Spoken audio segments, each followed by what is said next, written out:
There we go. Welcome aboard, everybody. Joe Quills here with you on this Tuesday night. Uh, in a land where our water is dirty as fuck. Welcome aboard. Mickey and Play Action Reeler here. Welcome aboard. So if you're out of the loop, you'll get why I played that song, even though it's geared more towards Boston, from what I realized. We had a bit of a chemical spill over the weekend, upstream in Bucks County. And of course, everything from the Tacony-Palmyra Bridge upward toward the north and to the east, and makes a turn to the west and turns back this way. I thought it'd be fun to play that song. Then at 6:30, our jerk-off mayor declares our water safe.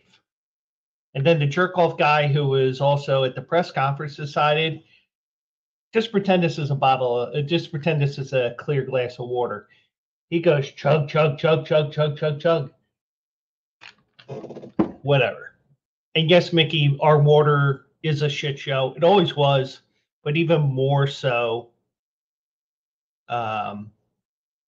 this past weekend over the last couple of days. So that's Boston. That's the Boston Harbor theme, not Chan-Ho Park song.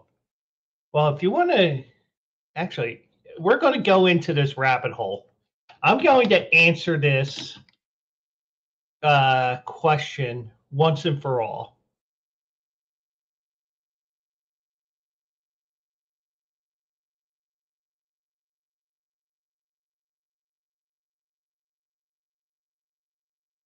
Okay. So now, this is the reference that I make with Chan-Ho Park. This is from 2010, I believe.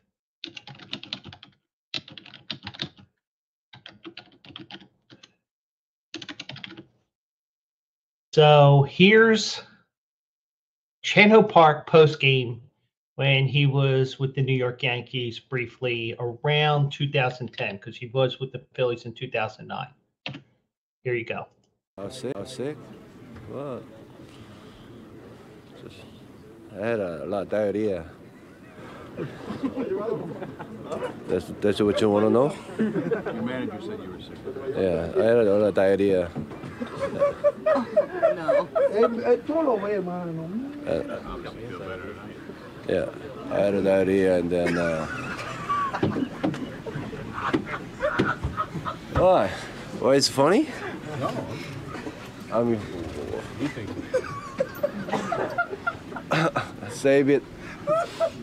Yeah, the off day, I had a lot of diarrhea. So, and I feel very flu. And then yesterday I got flu too, like a lot of cough.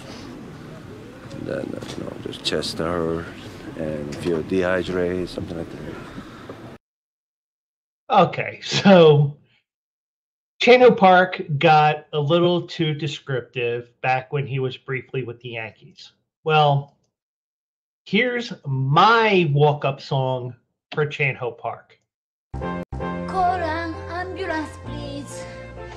Okay, hold on. Where does it hurt? My stomach.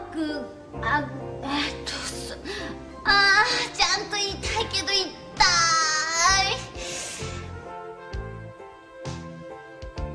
救急車を呼んでもらったからといって安心はできません。しっかりと自分の状態を相手に伝えましょう。I have a bad case of diarrhea. 私はひどい下痢です。I have a bad case of diarrhea. I have a bad case of diarrhea.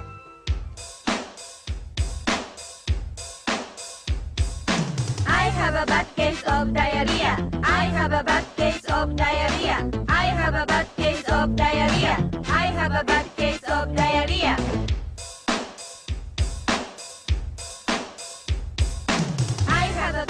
肩に手を乗せ I have クロスして a bad case お腹をさすって of diarrhea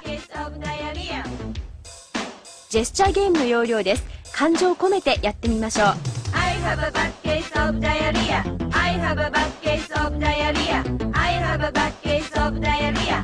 I have a bad case of diarrhea. All right. So if anybody asks what Chan-Ho Park's walk-up song is, it's I Have a Bad Case of Diarrhea from that first video that I showed. So what I need to do is I need to put those two videos together, which won't be that hard.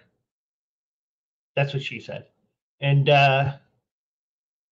upload it onto YouTube, and Stephen Luker can use it. Play Action Reel can use it, and we'll go from there.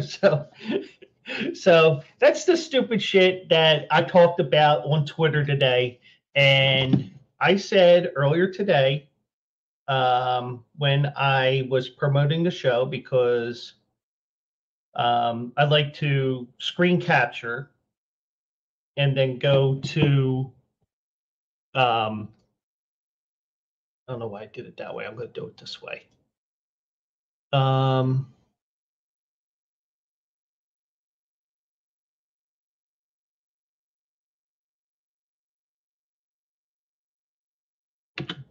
Actually, I could do it this way here. One sec. I'll show you the tweet that I sent. This is what I usually do. You know, when I start working, I usually remember to do it. So as you see there, whoops. Join me tonight at 9:15, nofilter.net on Philly Guy Speaks, as I'll discuss the Final Four, my MLB predictions as well.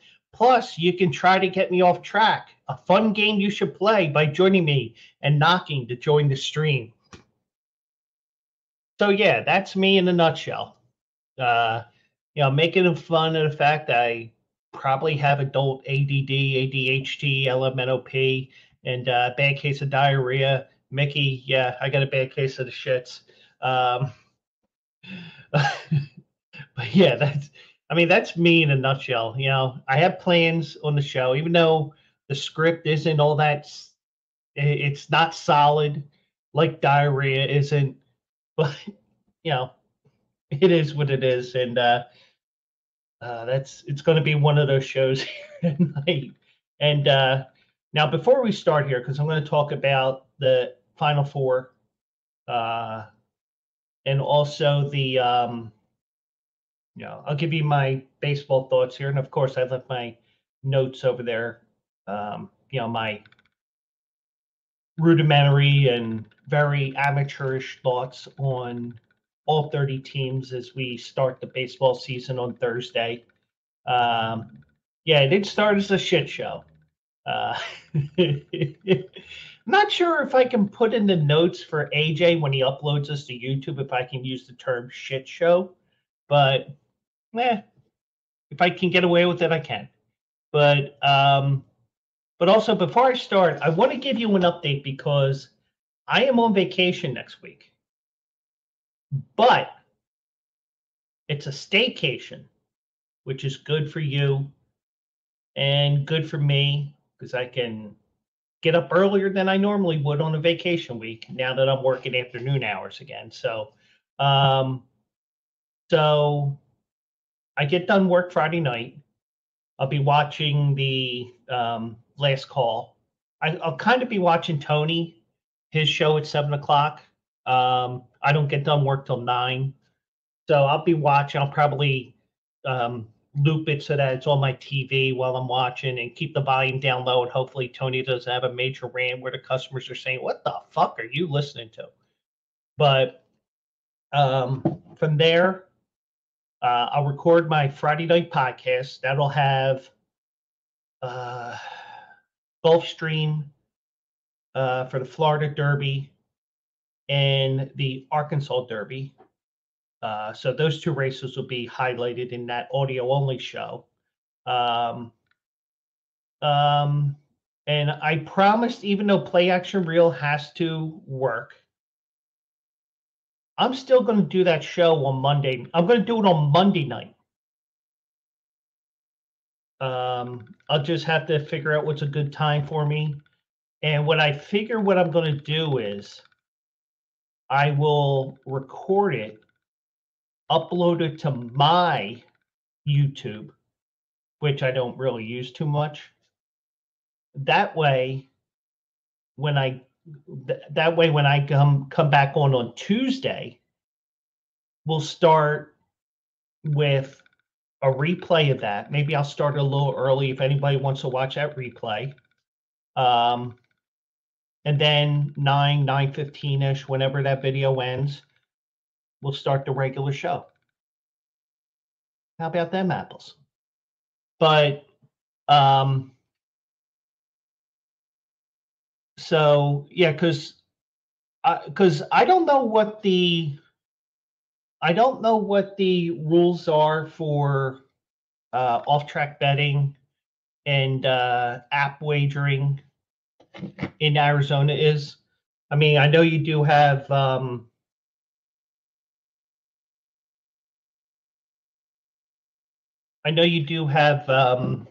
sportsbook wagering, but the horse racing thing's a little murky to me because Arizona doesn't really give a shit about horse racing, and it's all screwed up. So if you know anybody that's going, anybody that is going to go to Turf Paradise, even if I upload it to my personal YouTube Monday night, we'll get it all squared away. And I'll even replay it on Tuesday before the main part of the show starts on Tuesday night, because that way you can say, man, Joe's pretty good at this shit, or this guy's a fucking idiot. You know, one way or the other. It's going to be one extreme or the other. It's not going to be in the middle, because it never is in the middle. Just my political beliefs, which I hold close to the vest of that. I don't piss off both sides with my in the middle or out beyond left field shit. But yeah, so we'll get on with we'll see if I can give Play Action Reel's friends some winners. Maybe we'll get some new eyes on the show. Maybe we'll get some eyes on whatever, the whole Bleacher Brothers crew. And so I'll have my normal show on Tuesday.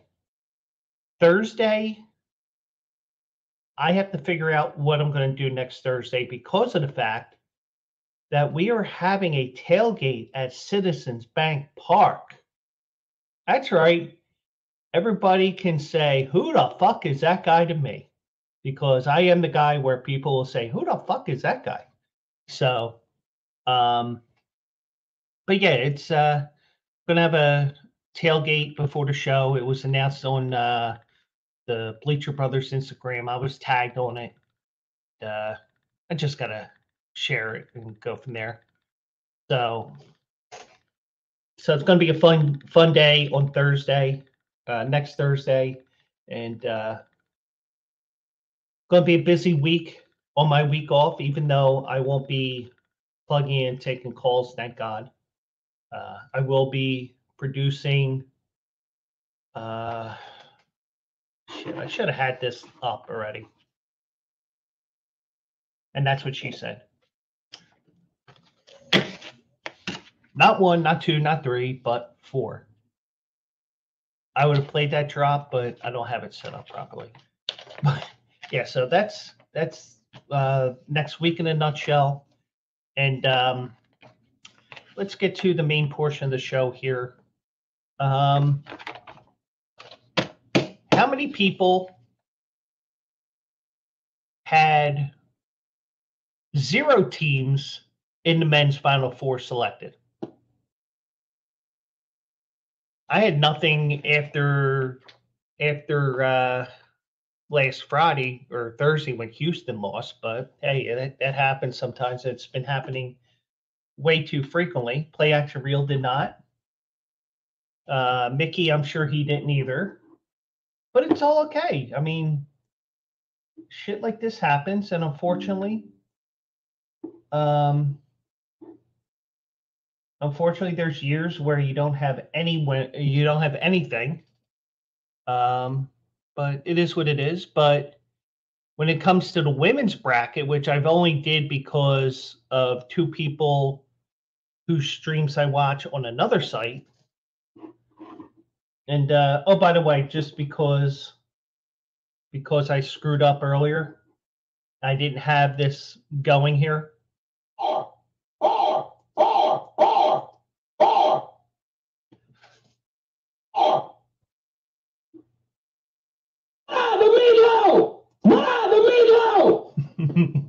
Yeah, I'm gonna have to turn that down soon because of the fact that it is 9:30 here on the East Coast. Yeah, that's a good choice, and yeah, I just thought the Yukon was a prime upset alert, but hey, it happens.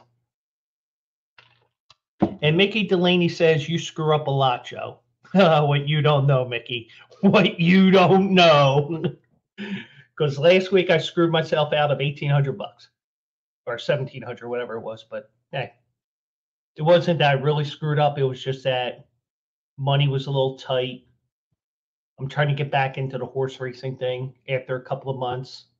Tried to get on Gerald Contreras' show on Saturday, but my computer started acting weird. I knocked and then my screen froze. I couldn't get to the next point that Play Action Reel knows about when you knock, because there's, you accept the camera and the microphone, but I already had that all set up, so it's just a matter of making sure the blur is here for now and all that. But I'm glad I didn't get on because my two picks were horseshit. I mean, talk about a bad case of diarrhea. But that's the way life goes sometimes. Sometimes you're first, sometimes you're last, and sometimes when you're watching the races, it's like, what the fuck? Where the fuck did my horse finish? Oh, he finished behind the ambulance. Play Action Reel says in regards to the Final Four, my 11-year-old's first bracket, he had the Zags in the Final Four and UConn to win it all. Looking right at it, that's my strategy for next year. I'll tell you what, it doesn't matter if it's the Final Four. It doesn't matter if it's the even the Kentucky Derby. Sometimes dumb luck gets you a shit ton of money. I mean, oh, why'd you play that 4-horse? Oh, he just took a shit on the track, so he's empty. I mean, I do that once in a while as a joke, but I don't. It's not something that I recommend. But yeah, I mean, it's a crazy year. We got San Diego State, which once they won that first game, it didn't surprise me because the way that they played defense. You got UConn, you got Miami, and you have Florida Atlantic. Florida Atlantic did not exist 40 years ago. And now they're 2 wins away from a national championship. But there's a possibility that we could have a Miami area national championship game between Miami and Coral Gables and Florida Atlantic, which I think is in Boca Raton. Wish that Trevor was here because he could confirm where Florida Atlantic is, because I thought I heard on CBS that it was Boca Raton, but not the greatest campus in the world. The greatest campus is in Corpus Christi, Texas, at Texas A&M Corpus Christi, where that campus is its own island. Gotta love that, even though the summers are got to be a major pain in the ass when it's about 110 with 300% humidity. But I'm disappointed in Creighton because, and I said this on Sunday as a joke, and I'm sure somebody got offended because everybody gets offended at something. I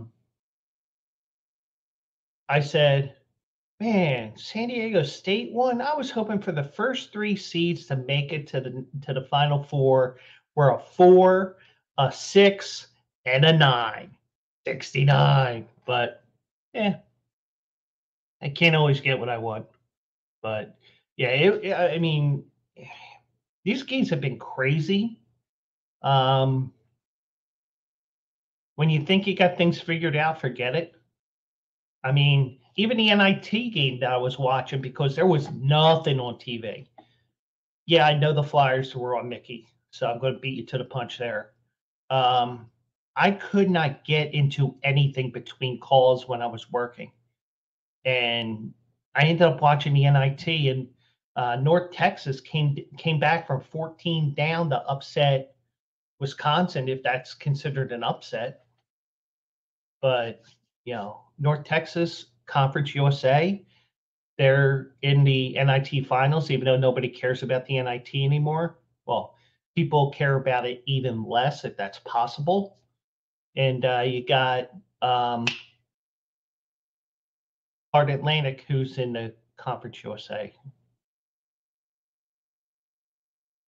Let me just confirm that, because Hard Atlantic.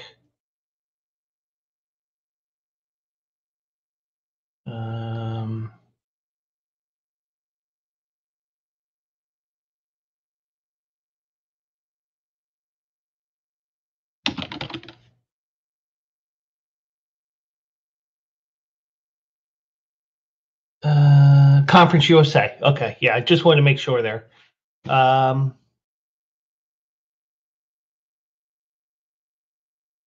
yes, the NIT was the tournament back in the day.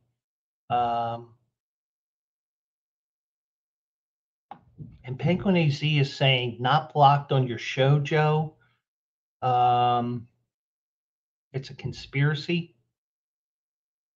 No, I'm not blocking anybody.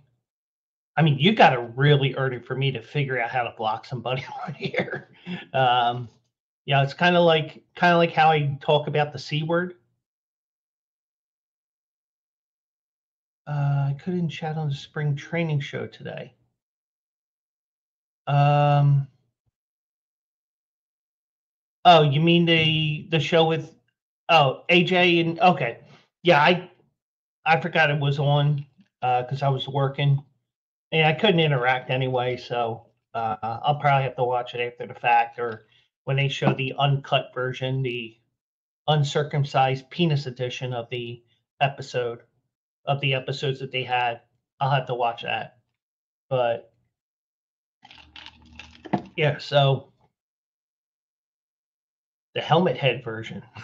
Well, I know I got a large head, but I don't know the reference to that. So I guess I got to watch that episode. Oh, helmet head. I see what you mean. Okay. I made the uncircumcised penis joke. Okay. Hey, I'm Polish, okay? I don't have the Polish last name, but blame it on my mother. So, anyways, another thing, and I'm going off on tangents here. Had a little bit of a rough day today at work. People were screaming all day. So I think I blame it on Mickey. No, I'm only kidding. I'm kidding, Mickey.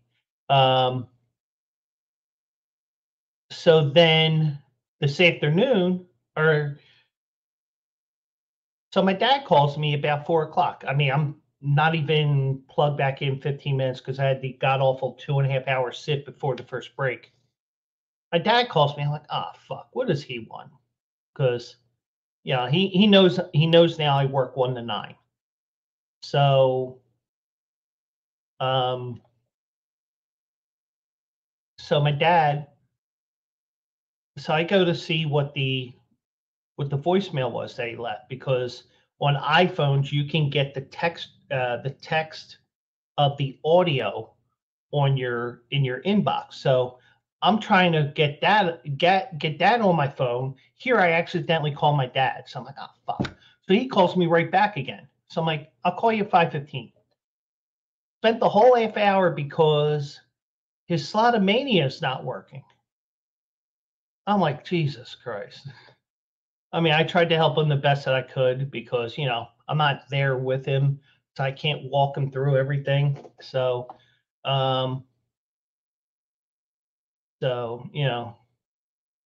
just been one of those days where I didn't get my half an hour to, to totally decompress from the first half of the day. But I'm sure he probably has that. Penguin AZ. Penguin AZ said have him go to pop slots. I'm sure he has. He has quite a few games on there on his iPhone that I bought for him. And by the way, Play Action Reel has announced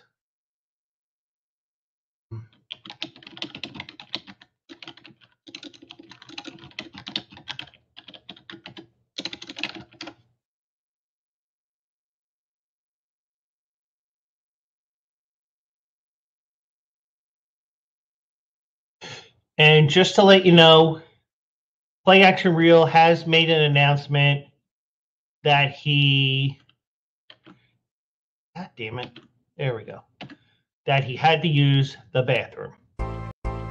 I have a bad case of diarrhea. I have a bad case of diarrhea.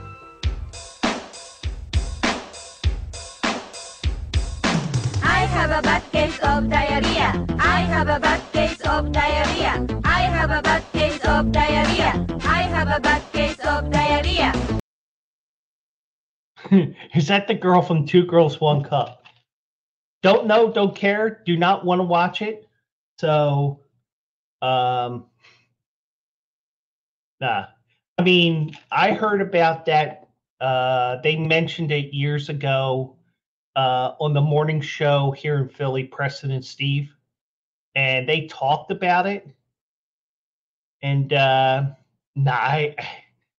as soon as they started describing it, I'm like, no way, no chance, no how. And Mickey, we know that's not the case. And Play Action Reel, thank you for letting me know that you do have a bad case of diarrhea. As I was joking around because that was because we were talking about Channel Park and went to that. So, but yeah, the national tournament, I'm interested in seeing how the ratings are going to be.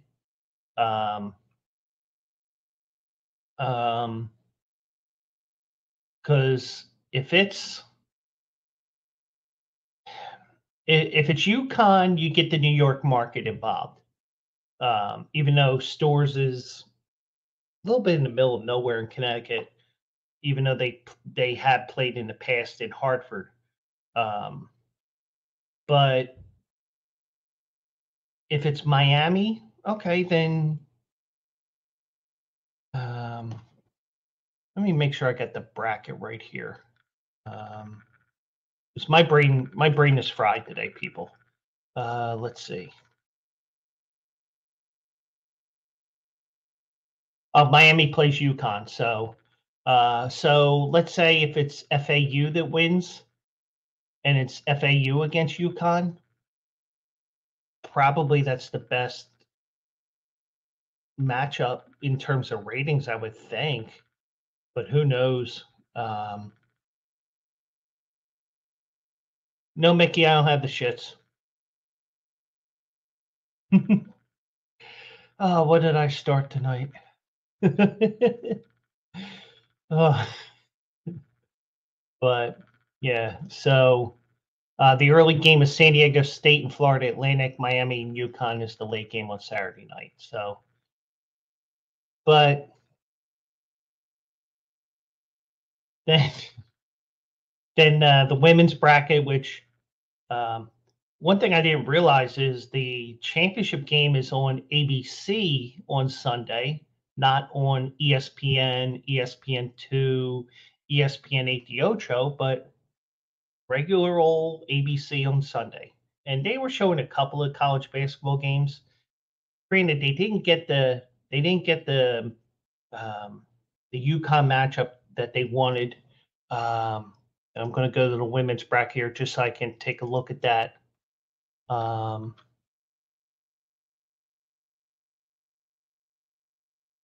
The women's Final Four is South Carolina and Iowa. That is the late game. And then you have LSU and Virginia Tech. Virginia Tech is the upstart, first time in a Final Four. LSU, first time in about 15 years. Kim Mulkey, in her second year at LSU, took her alma mater back to the Final Four. I was trying to take out South Carolina. And I know, in a way, it's it's women's basketball, but you know what? You got a 36-0 South Carolina team, coached by Dawn Staley, and her team will be taking on Iowa with Caitlin Clark, who had a 41-point triple-double in the regional final. The first 30-plus point game with a triple-double in the history of the women's tourney. So the women play Friday and Sunday. The men play Saturday and Monday. The men's tournament this year ends up on CBS this year. Let me just confirm that part for you.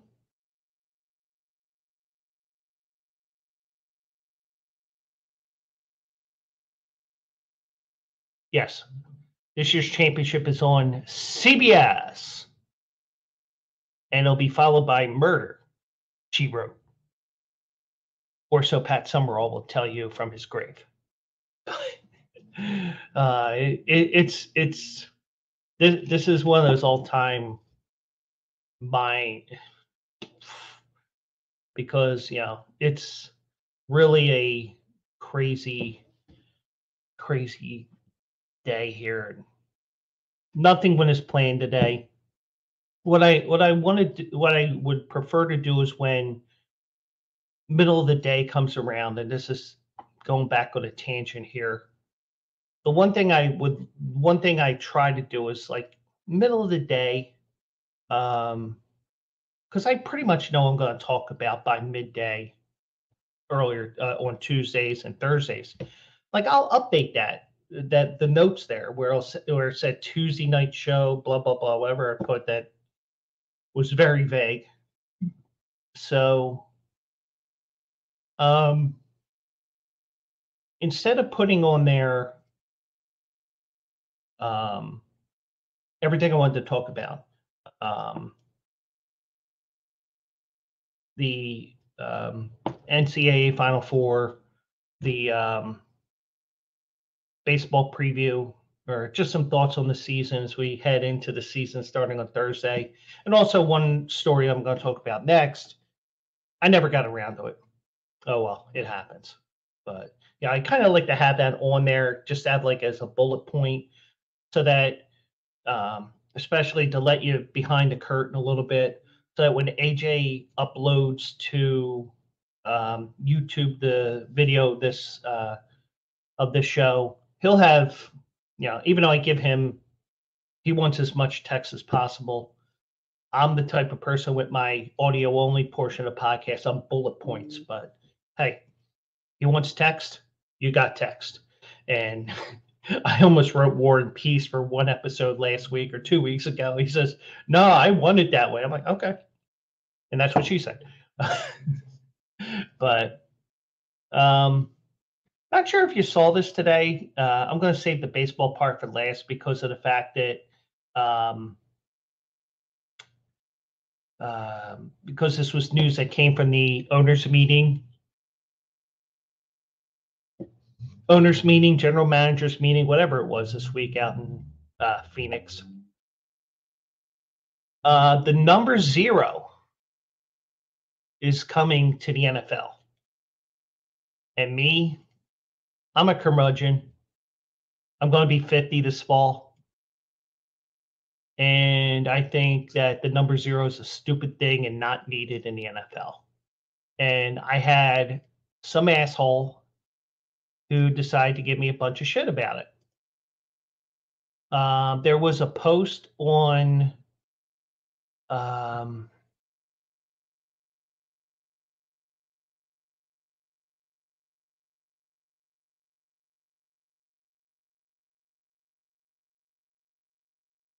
let me see if I can find it here. The Eagles put a post out that said, which showed Swoop holding a 0 jersey with the word Swoop on it. And Swoop said, and they put in there, NFL, what current NFL players do you want to see wear the number 0? And I said, that, this is getting too much like college. But one person agreed with me, one person didn't. And to answer Penguin AZ's question, it wasn't an Eagles player that started the campaign.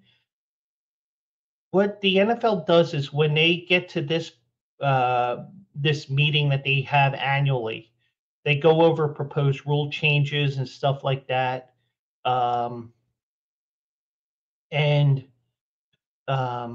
That's why we found out last week, and I failed to mention it on Thursday, that the tush push, or what ZZ Top would call the tush push, that's still going to be allowed in the NFL this year, that rugby play that the Eagles use. Well, it's not really a rugby play. It's more of a the offensive line for the Eagles is so much better than most other teams that they can get away with a play like that. Now, you get a couple of guys injured, a couple of guys that retire in the next year or two, that play's not going to be as effective. It's as effective as your offensive line, and the grab ass that the Eagles do with the running back or the wide receiver, or whoever's the extra running back there, right behind Jalen Hurts or Gardner not Gardner Minshew anymore, but Marcus Mariota. You can push as much as you want. You're not going to need them to push because the offensive line is what does all the work for you. But and to play action reels question, what about the number 00? From what I've seen, it's only 0, which is basically the same rule as college. Now, I said about how the NFL is getting too much like college. And, of course, somebody who's misinformed tells me, I can't find it now. All right, I got to go through notifications here. Here it is. I said it was getting too much like college numbers.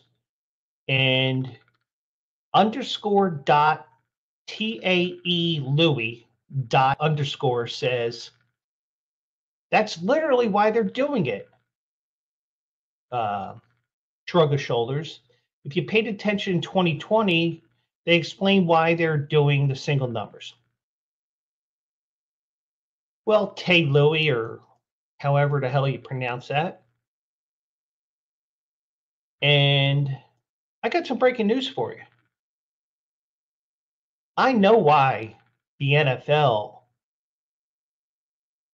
stopped with the uniform numbers as strict as they did. And it's not because of college.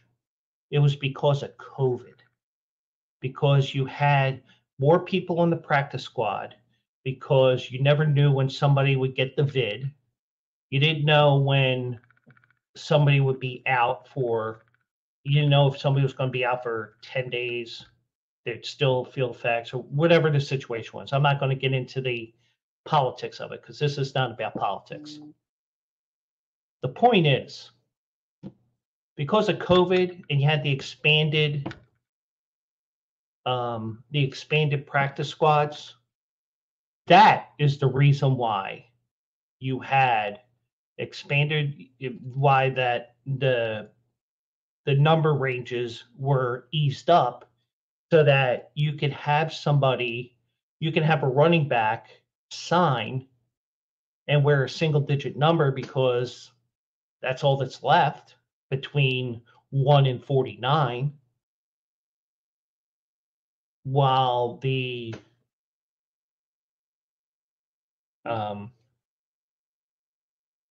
lost my train of thought there. So, it's, just to ease the issue with Well, there's nothing left between 10 and 19 and 80 and 89 for the wide receivers and tight ends, even though the tight ends can wear 40s. Okay. Instead of having to go to the NFL and say, hey, we need special permission for this because we don't have any jerseys left in that range for our wide receivers, for example. The NFL allowed this because they realized with everything that was going so crazily with COVID, that's why they did it. It has nothing to do with college, even though college does it. The 0 may be because of college, but the whole number scheme is not. So, and I can't find the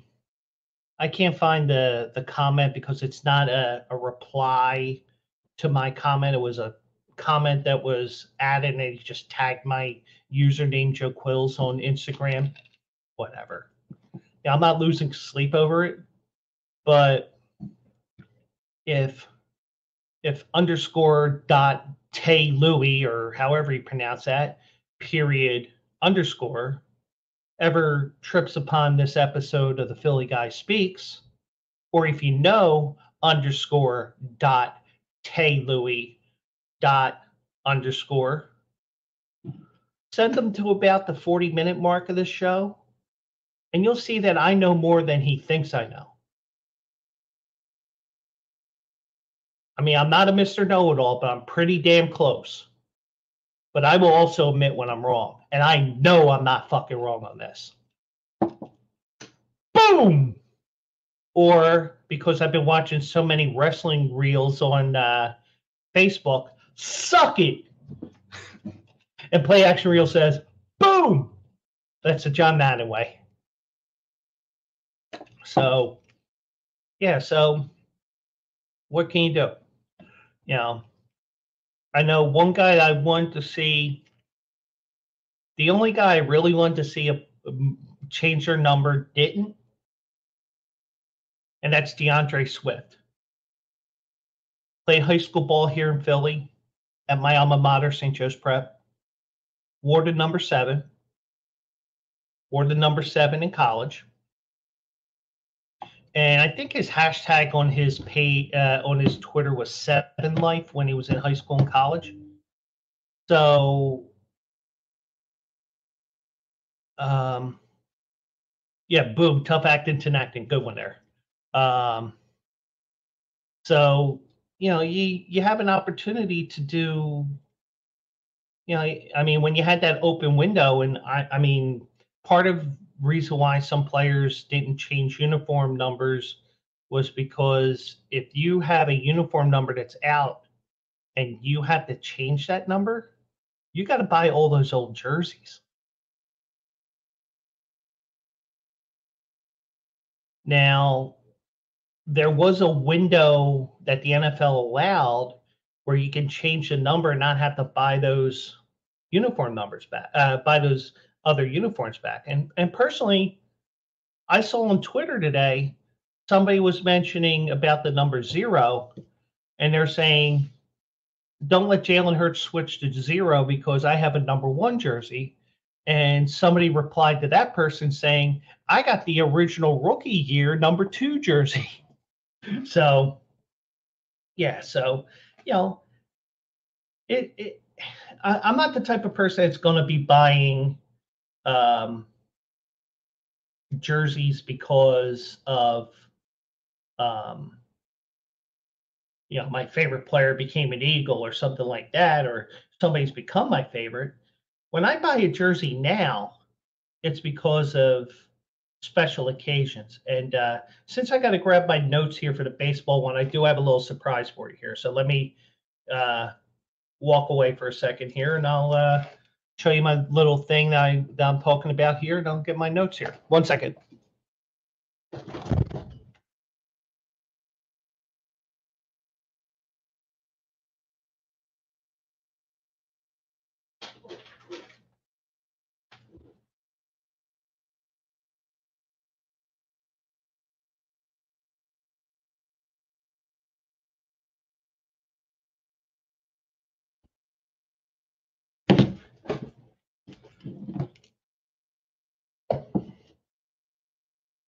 And just to let you guys know, that bang that you heard, I did trip over the cord. So let me give myself one of those.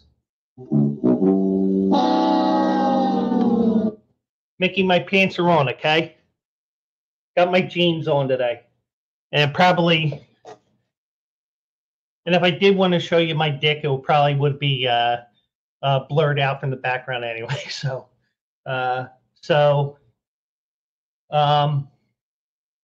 I was hoping to get this before the Super Bowl. Did not.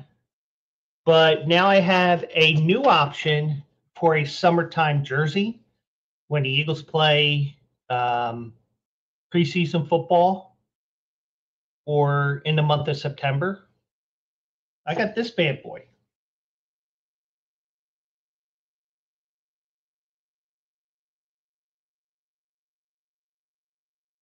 Got a Jason Kelsey in silver. And I know that's blurring, so I'm going to unblur for a second.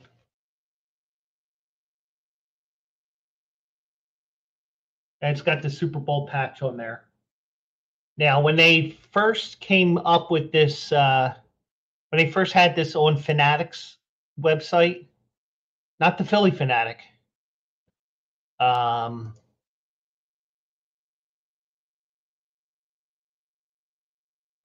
got to put that on the hanger when the show's over. They only had the silver jersey. Me, I'm like, oh, that's different. I'll buy it. And everybody else, because they wanted the green jersey, which is the better of the green colors that the Eagles have, by the way. This is what I think of Kelly Green, by the way. There was something I wanted, and I got the championship shirt, the championship hat. Didn't get the Phillies championship hat for some reason, but shit happens. But, I have a Nick Foles jersey from Super Bowl 52. I got that from 57. Maybe if we go to Super Bowl 58, maybe I'll get a Jalen Hurts jersey.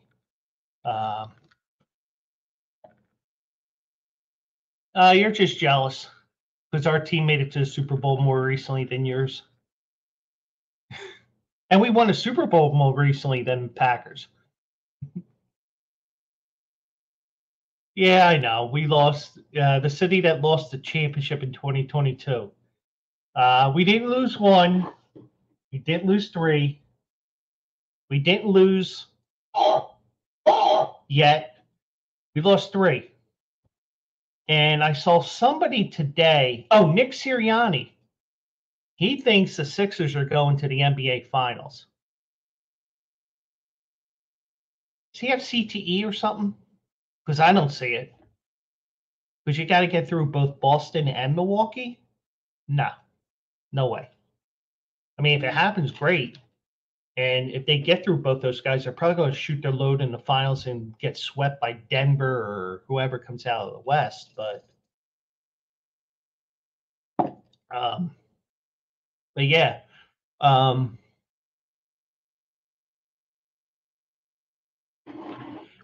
Yeah, and I'm interested in seeing when that is. Because I would love to experience a game in Seattle. Now I'm gonna have to buy earplugs because it's so fucking loud in that stadium. But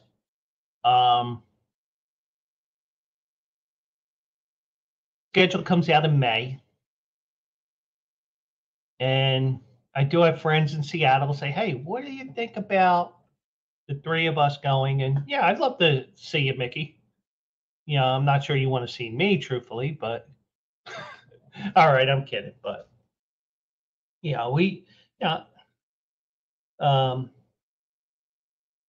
but I mean, it's if it's, let me see one thing here. Because usually when the Phillies play a regular season Sunday at home, the Eagles are on the road.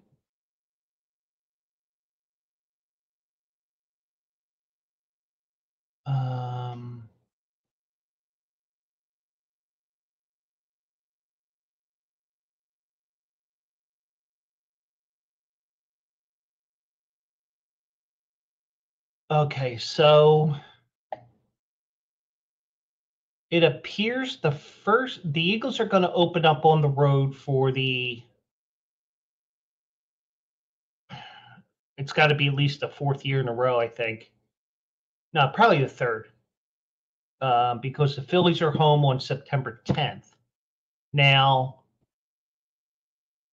the NFL could have the Eagles at home for Monday Night Football because there's no game that day. But they're not going to put both the Eagles and the Phillies at the same time. Not in this city, because you only have so many parking spots, and not everybody wants to take SEPTA, which is the public transportation here, especially with the fact that you get all the vagrants and bums and the homeless guy who's selling homemade cookies. I've been barely on the L the last 3 years, so I need to get a picture of him if I ever see him, but I'm never on there during rush hour. So, but now if it's September, it depends because of the fact that I'll probably be in Vegas for my birthday. Or around my birthday, I should say. It's just a matter of figuring out what the schedule is. Now, if it's the week that I'm off in December, I would consider it. But it's just that I need to see how the NFL schedule works out with everything else, because once you get to October, it's a coin flip when the Eagles are home or road. So it's just a matter of that. So, and the Phillies play home to Seattle this year as well, with the new schedule here as we transition to baseball here. And, got a lot of changes this year. Got the bigger bases that look like pizza boxes. Now I got to see these bases in person when I go to a game or two, just to see them, because if you get certain angles on the TV screen, they don't look that much different. But you might notice a little bit of a difference, but even with the exhibition season ending tonight with the Dodgers and the Angels, I believe that's the final game of the exhibition season. Everything's a go for Thursday, and you got all these different rules in play. You got the pitch clocks, 15 seconds when nobody's on base, 20 when a person's on base. You can only disengage from the mound a couple of times. You can only throw to first base a couple of times. Now, the catcher can throw to first only once for now until they figure something else out. There were some tweaks to the rules, like you can't quick pitch the batter too much. Thank you, Max Scherzer, for that. And maybe Thursday when I clean this area up behind me that you saw for about 10 seconds, maybe my Mario character here, Mario, the mascot of the Drexel Dragons, maybe he won't blur on me, but see what I mean? See how it's, anyways. So yeah, I've watched a couple of games here and there.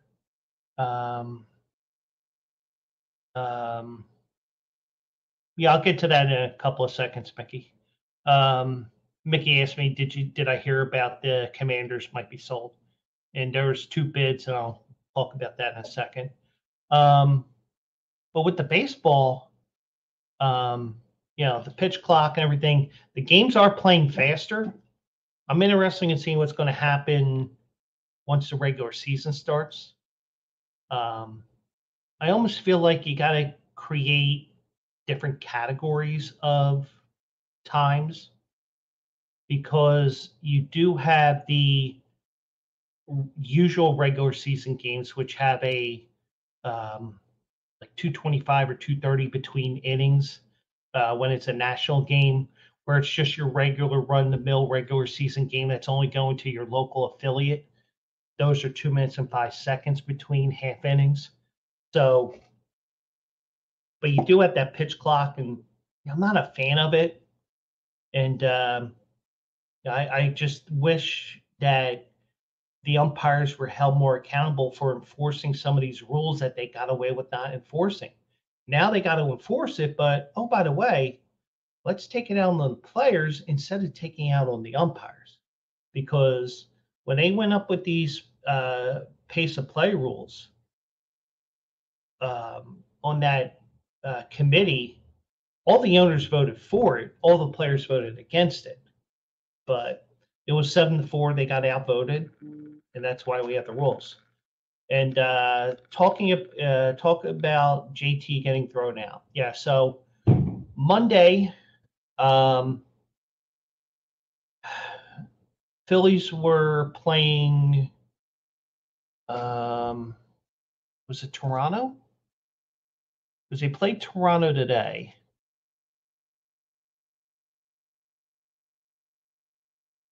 Yeah, it was Toronto yesterday as well. Now, when they first showed the video on social media, which was where I saw it the first time,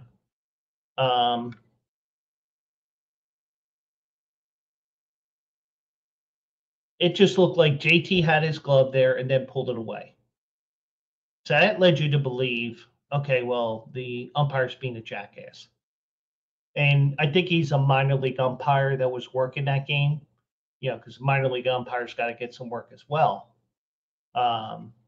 So ESPN showed the whole video of what led up to it. There was a foul ball. Kimbrel wanted another ball. He got another ball. The umpire threw the ball back. And JT was kind of in the right because, if an umpire is going to give you a ball, he's going to give you the ball right away. But you're throwing mixed signals to the catcher because one ball you're throwing to the pitcher, the next one you're giving to the catcher. Yeah, I understand why that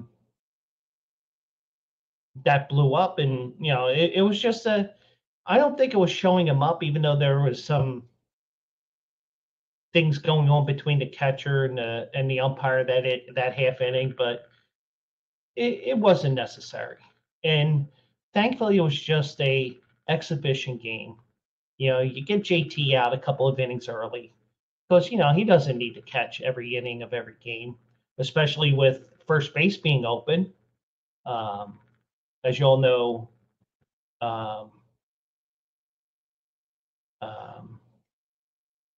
most of the Hoskins blew out his knee, so Derek Hall gets the opening day start, I imagine, with Jake DeGrom pitching for Texas. And Mickey says most of the umpires do throw it to the pitcher. It's a catcher to umpire relationship type of thing where, especially when you have certain umpires and you're used to having them behind the plate and feeling your ass up a couple of times a year, you get used to an umpire wanting to throw the ball back or putting it in the glove. You may have an umpire that has a torn rotator cuff and can't throw the ball. So guess what? You need that catcher to do it. So, it didn't necessarily look like it was him showing them up, but it just was a very weird play. And the last time somebody got tossed for that, the last one I remember was, I believe, Benito Santiago when he was with the Phillies. And that's pulling a name out of the hat if there ever is one.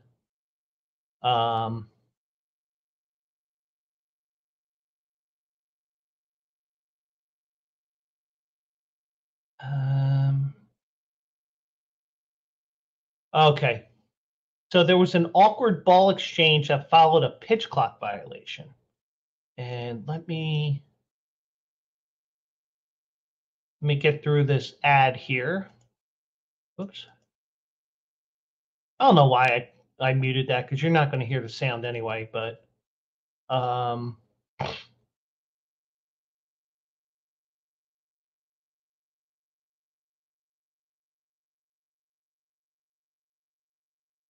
okay, so here we go.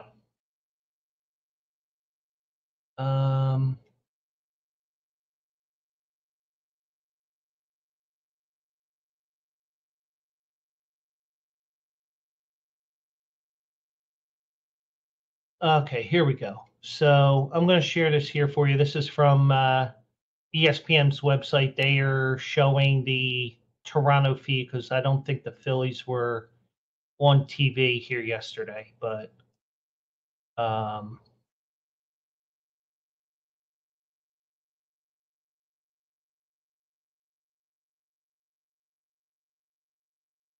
it's a 1-2 pitch.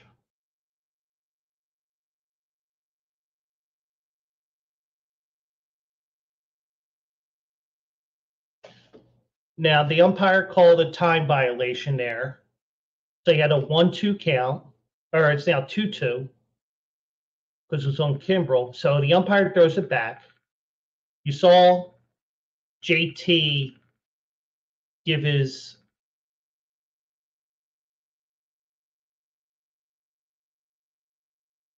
and there you see him throwing them out of the game.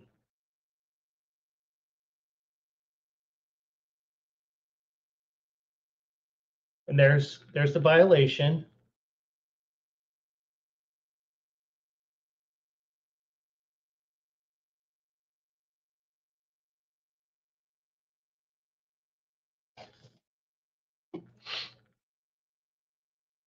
And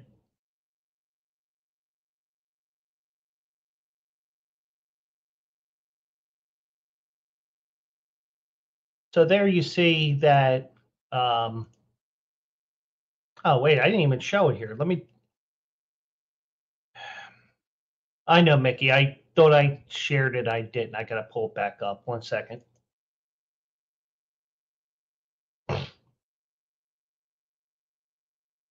And for that, I gotta give myself one of those.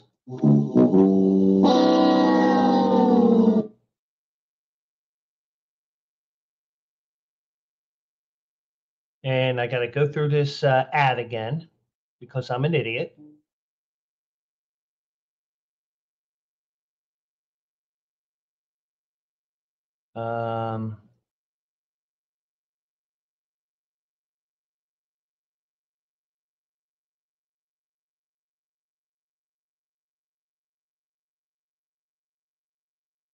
Okay, so it's going to start quickly with a pitch violation here.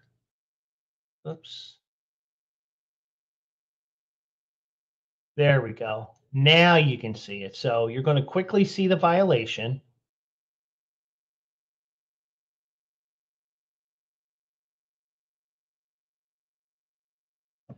So you see the call there.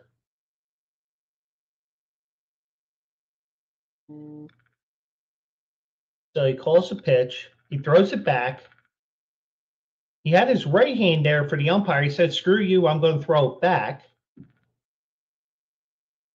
Kimbrel wants another ball.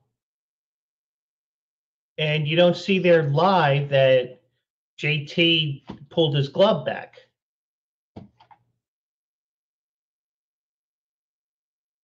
And the one guy in the second row said it right here. The guy in the second row said, what just happened here?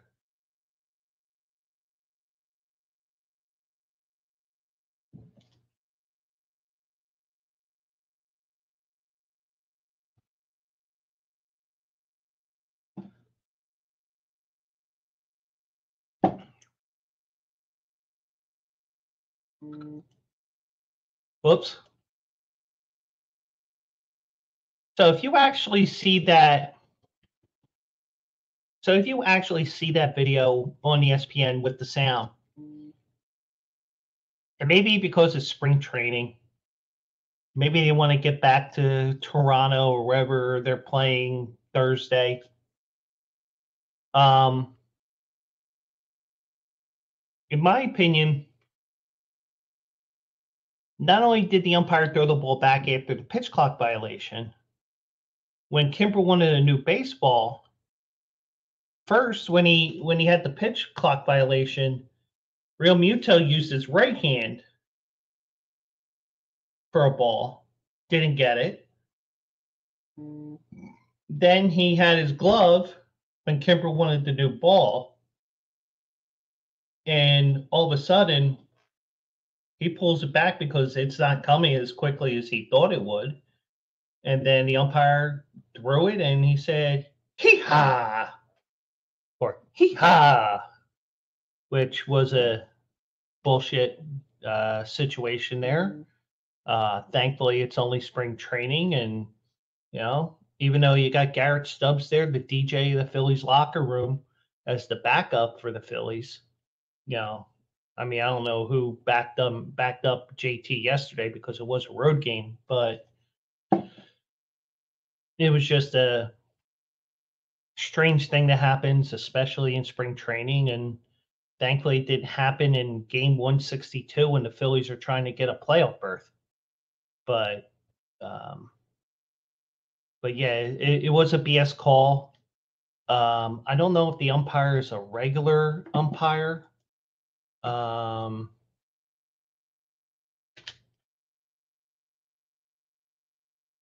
Let me just take a look at plate umpire Randy Rosenberg on here.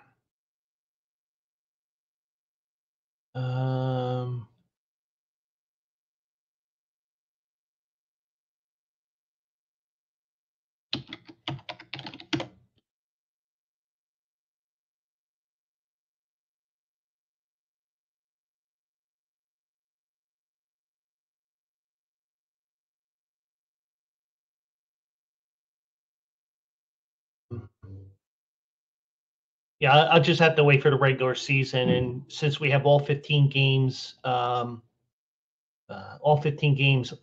Monday or Thursday, I need to see if he's on a major league umpire crew on Thursday or not. Because Stephen Luker, first of all, welcome in, Stephen. He was brought up for the COVID year.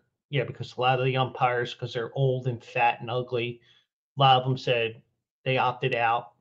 So that's probably why he got in there in 2020. But I was just looking to see if he was on if he's on the regular rotation or he's planned to be a AAA umpire in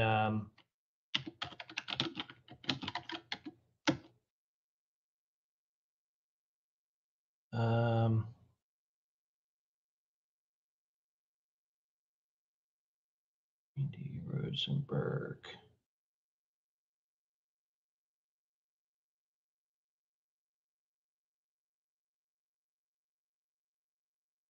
From what I'm seeing here, he is going to be in the minor leagues again. So he's probably going to be a regular season call up when the umpires go on vacation for a couple of weeks. So it looks like he is a minor league umpire. Good catch there by Stephen Luker, helping me save about 15 minutes searching Google, even though I found it at about 3. Forgot umpire number 113. Boom, that gets you the MLB roster of umpires for 2023. That's an old St. Patrick's Day cup that I have because my regular cups I have for my iced coffee didn't get washed today. But now let's go through it.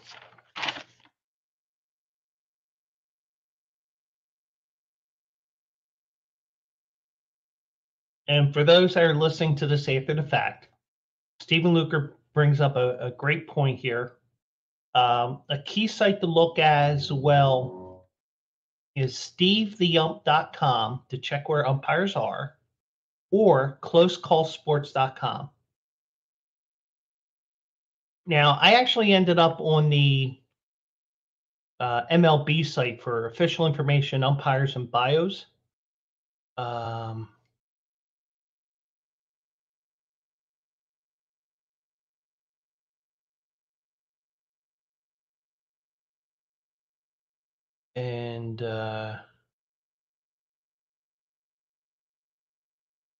they have the that's from 2021, but okay. So yeah, yeah, there's good tools out there with that, and close call sports did come up as one of the options there, but I did see that MLB option there. So so yeah, it's a fun thing to mention here. So now it's time to give you my dreaded picks for the 2023 baseball season.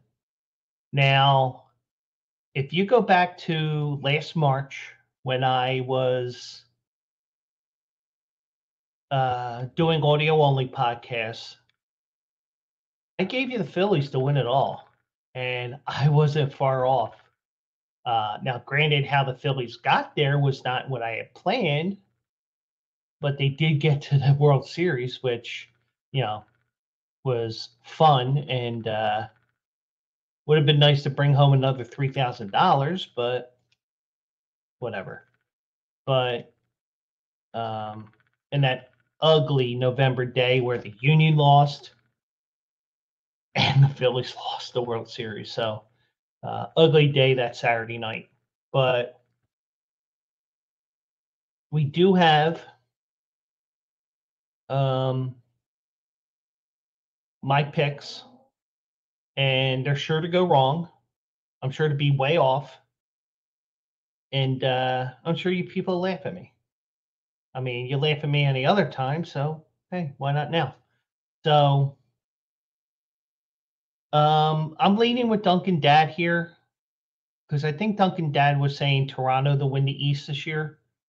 I'm going to take Toronto to win the East as well. Now, they're due to win the division, right? So they did get that taste of the postseason. They got a rotten taste of their mouth from blowing that huge lead in Game 2 to get eliminated by Seattle. And once they get in, it may be a revenge tour. Now, granted, there is one thing that we have to remember here. Unlike last season, where Canada had those the COVID laws and people coming into the country, where, you know, if you weren't vaxxed, not only are you outed for not being vaxxed, you're also stuck not getting paid for 3 days because you didn't get the jab. So you can't go to Canada and play in Toronto for 3 games. But Toronto doesn't have that advantage this year. Not that it really means much, but when you got key players, like when the Phillies lost JT Realmuto for 3 games, they lost Aaron Nola, even though Aaron Nola, that kind of worked with the rotation and it didn't necessarily affect them as much. Toronto won't have that to fall back on as a added advantage now, but I still think Toronto, they got good young players that are just maturing into their prime. And with the fact that they, the revenge tours, I'm calling it, once they get to October, they're going to be a dangerous team. And I would not be surprised if Toronto finds a way to win. Second, I'm going to take the Yankees. They're loaded as usual. Carlos Rodon has an injury right now. I believe it's his elbow. I should know that because I drafted him on my fantasy team last night. I had a fantasy team with my friends from the Mike Abadir show, the first show that I was ever a guest on. I think Tony's show at Comedy Central years ago, I was on the mic for about 15, 20 seconds, but I was the first, that was my first time somebody would hear my voice on a podcast, but it wasn't the first time that I was a scheduled guest. So, but the Yankees are loaded as usual.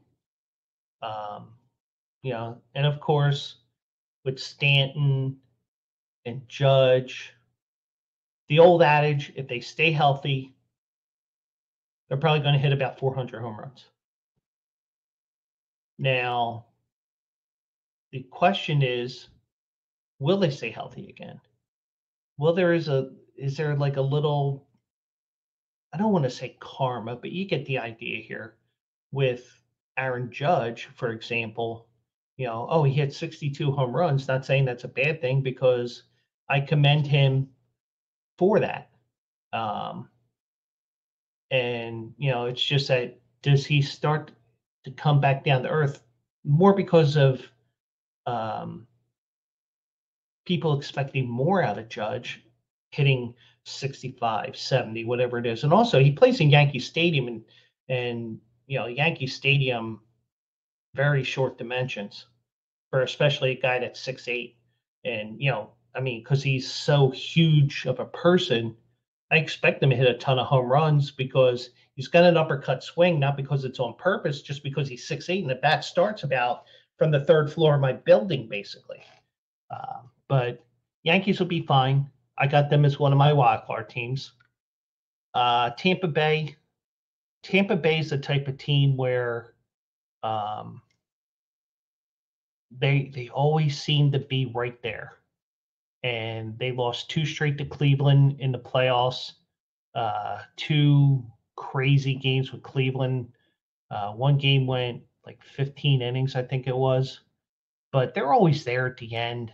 It's just that and also remember this year, usually year over year, there's a lot of roster churn with their team. But because they got a lot of young players that they're paying on the cheap, and also Zach Eflin, who went there, not necessarily a big contract, 3 for $40, but it's the largest amount of money Tampa Bay gave to a free agent, because they usually build from within. Tampa Bay is going to be a dangerous team. I see them missing the playoffs by this much. And Tampa Bay, they'll just miss out on the playoffs. Boston, nothing really excites me with them except for their Japanese left fielder. But I still think that with Justin Turner being 38 or 39, I see Boston needs to maybe get a little younger with some of the other positions, even though they've done that with some already. But their middle infield is already decimated, because Bogarts went to San Diego. Trevor Story is out with I believe it's Tommy John surgery, so he's done for the year.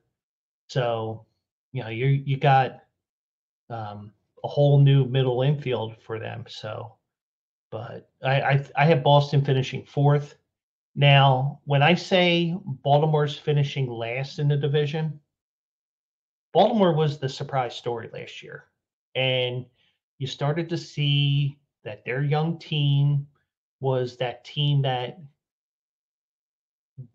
wasn't afraid of anything. And I think they won 86 games. And I wouldn't be surprised if Baltimore takes another step forward and gets into the playoffs. But in my opinion, I think what's going to happen with Baltimore is they may take a step back, because now the eyes are on Baltimore for the first time in years. And I think that sometimes you take a step back before you take that next step forward. So 2024, I wouldn't be surprised if 2024 Baltimore may even win the division. But in 2023, they're going to be taking a step back. And I wouldn't be surprised if they're in last place and they have 79 wins. That wouldn't surprise me at all. So, I got Toronto, Yankees, Tampa Bay, Boston, and Baltimore.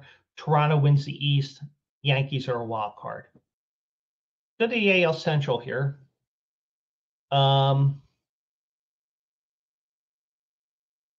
going with Minnesota to win the division. And they got Paco Lopez from Miami. Kenta Maeda comes back from Tommy John surgery. Carlos Correa did sign with Minnesota, right? I'm just joking around with that because of the fact that, oh, he signed with the Mets. Oh, wait, he signed with the Giants. Oh, wait, he signed with the Pittsburgh Pirates. All right, he didn't sign with the Pirates, but you get the idea because, he was getting to the point where he's going to sign with all 30 teams. But this is the weakest of the three divisions. And it doesn't surprise me if, you could argue Minnesota, Cleveland's the favorite here, but I got Minnesota winning the division here. I think that they're with Maeda and Lopez, they got a nice 1-2 there. And Byron Buxton is going to be the designated hitter this year, which is load management for him because he always gets hurt.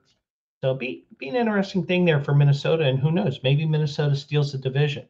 Last year, I had the White Sox winning the division. I had the White Sox in the World Series. I'll talk about the White Sox in a second, but Cleveland, they're the favorite in Central. Good young team. They just don't hit a lot of home runs. They may get into the playoffs, but I don't see them getting to the World Series or winning it all this year. But who knows? Maybe they get a power bat or two during the season, even though they're a small market team. Who knows? But I got Cleveland getting in as a wild card here. Kansas City.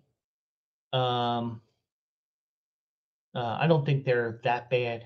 The only thing that's bad about them is those goddamn baby blue uniforms. I know everybody loves the baby blues. I don't.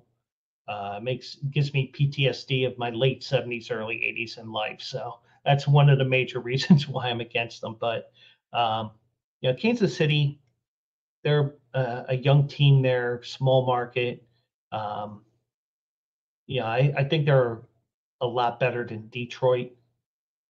White Sox, they burned me last year. It's probably my personal pick why I put them fourth because they burned me. But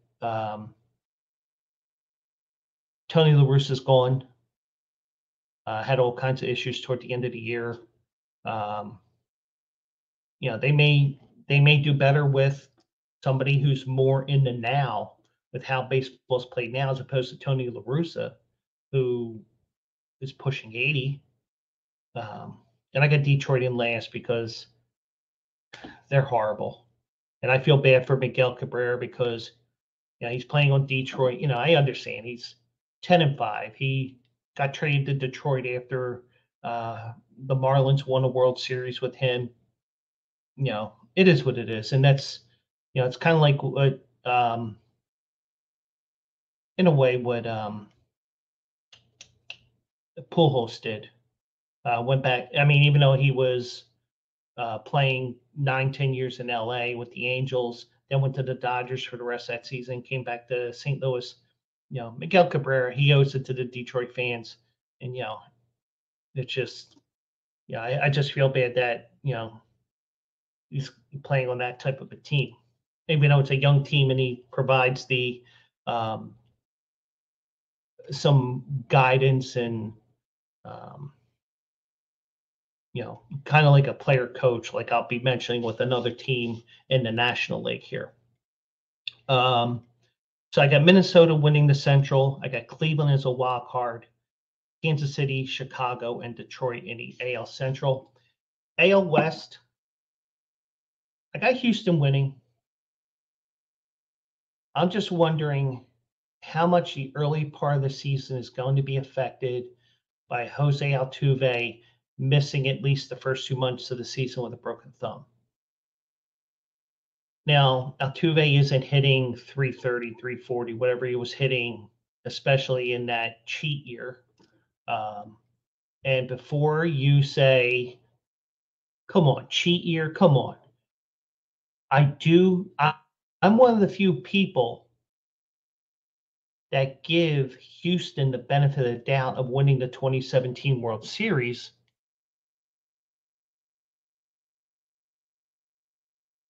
I'm one of the few people that give Houston the benefit of the doubt of 2017 because everybody looks at, oh, Houston cheated, blah, blah, blah. Well, here's the thing. Houston had to win Game 7 on the road. It wasn't like they were going to Houston to win. They had to win Game 7 in Houston. They had to win Game 7 in LA, where they couldn't use technology. They couldn't use a trash can. They couldn't use any of that shit. So Houston does get some credit for me, even though they did cheat. Because guess what? You had to win Game 7 on the road. Nobody wants to talk about that. But I still give Houston the nod here. I have Houston as the top seed in the AL yet again. But the gap is going to narrow between Houston and Seattle. I think Seattle is another up-and-coming team. Seattle may be taking the AL West in 2024, but this year they're going to be a wild card again, and I have them as that final wild card. To finish out the AL West, Texas, they spend like crazy. Hasn't paid off for them yet. Maybe with the new manager, Bruce Bochy. We'll see if the game passed him by as well, like it passed by Tony La Russa. But I got Texas finishing third here. I think they missed the wild card by a couple of games there. The Angels, they're fourth because Oakland still exists in Oakland. Mike Trout, feel sorry for you, man. Shohei, probably the last season in LA as an Angel. Let the free agency circus begin with him. And the Oakland A's, will the toilets flush at the Coliseum? Because there's always there's always a view of one of the dugouts during the season where the toilets have overflowed. And, they're a young team. Maybe they steal more games than they did last year, but, they're probably going to end up playing in Vegas in a couple of years.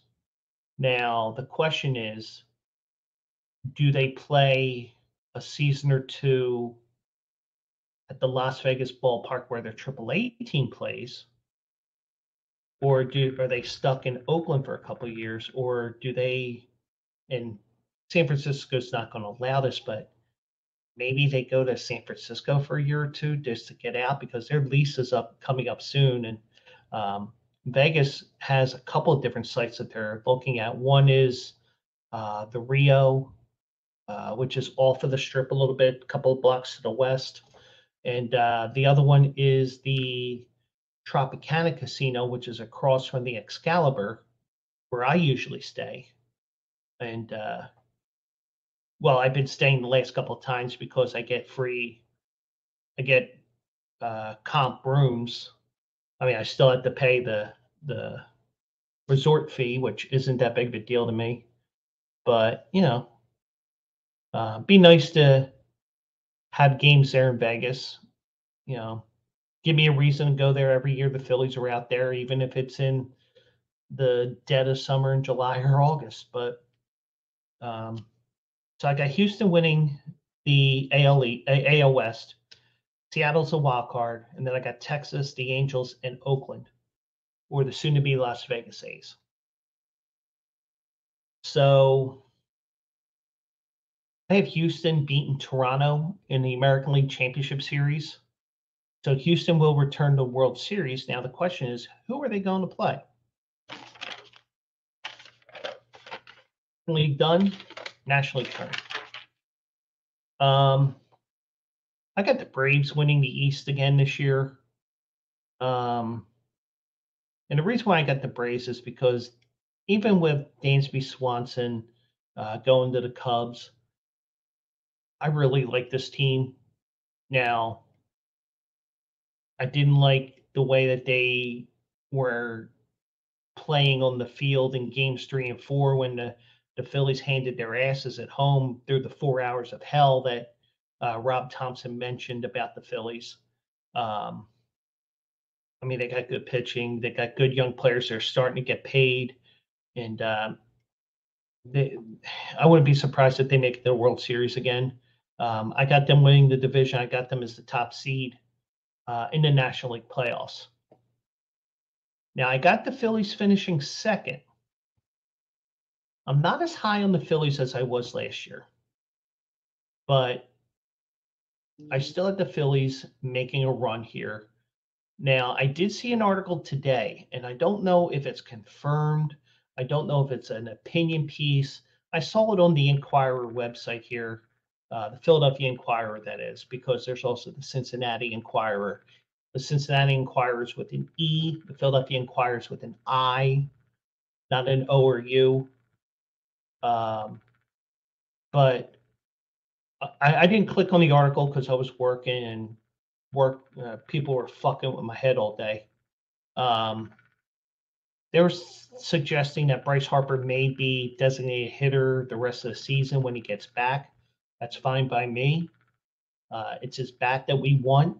Now, I wouldn't be. I threw the suggestion out there that maybe you put Bryce Harper at first base because he does have the background as a catcher, and usually catchers like JT will eventually go to first base. But now you have the designated hitter in the National League, so JT has another option where he can be a designated hitter in a couple of years. With Bryce Harper, I suggested first base because a lot of times what you do is you put even though Bryce Harper does have a strong arm because he is a catcher, you do usually have one of the weaker arms at first base. Well, if that's the case, you can protect his arm, hopefully, for the most part. Somebody commented, well, what about that throw to second base he has to make? There aren't many. He's not going to have to throw that much to second base. He's not going to throw many balls in game situations. So I think that's an option, even though we may not have that option. He may be the designated hitter all year. Nick Castellanos even said, you know what, put me at first base. Now that's going to probably be a little bit of a extra work there, but it's that next man up mentality, that championship mentality they have. Hey, I can do that if you need me. I mean, Bryce Harper, when the team was getting ready for the COVID season, Bryce Harper was telling Joe Girardi, put me at third base.